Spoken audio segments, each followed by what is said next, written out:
Let's address something that makes worker safety advocates deeply uncomfortable. The concept of voluntary overtime often isn't voluntary at all. It's economic coercion dressed up as choice. Here's the structural problem. Base wages for many workers haven't kept pace with the cost of living. What used to be a comfortable wage requiring 40 hours a week now doesn't cover basic expenses. Rent, healthcare, transportation, food, these costs have increased dramatically while wages stagnated. So overtime stops being extra money for luxuries and becomes necessary for survival. Employers understand this dynamic, and some exploit it systematically. By keeping base wages low and staffing levels inadequate, they create a situation where overtime is constantly available and constantly necessary for workers to make ends meet. The overtime isn't officially mandatory, so the employer avoids legal issues, but workers know that refusing overtime means not making rent or not buying groceries.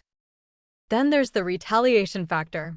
Workers who consistently refuse overtime, even when they're legally entitled to do so, often find themselves on the receiving end of subtle punishment. Suddenly, they're getting the worst shifts. Their hours get cut. They're assigned to the least desirable tasks. They don't get promoted. The message is clear: play ball and work the overtime or face consequences. This creates a terrible safety dynamic. Workers are accepting dangerous levels of overtime not because they want to, but because they're economically vulnerable. They're working exhausted. They're working when they're sick. They're working when their judgment is impaired and their reaction time is slowed.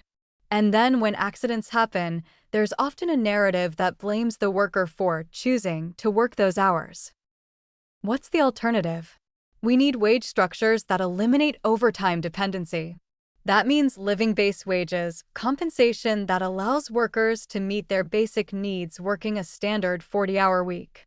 It means hazard pay for genuinely dangerous conditions, not using overtime as the compensation method.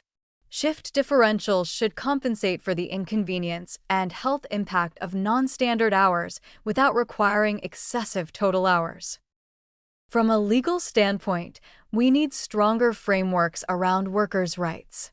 That includes clear limits on mandatory overtime, robust protections for workers who refuse unsafe work without retaliation, and collective bargaining that gives workers actual power to negotiate for reasonable hours.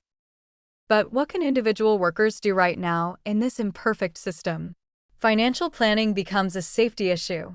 Can you budget to live on your base wage? I know that's incredibly difficult for many people, but reducing overtime dependency gives you the power to refuse dangerous hours. Are there side income alternatives that don't involve physical danger or extreme fatigue? And at what point do you need to recognize that the job itself is incompatible with your health and safety, making a job change necessary despite the difficulty involved? Here's the societal cost that doesn't get discussed enough. When workers get injured during economically coerced overtime, taxpayers often end up funding their healthcare and disability support. We're subsidizing companies' ability to underpay workers and overwork them. Strong worker protection isn't just good for workers, it benefits everyone by distributing costs appropriately and preventing avoidable injuries.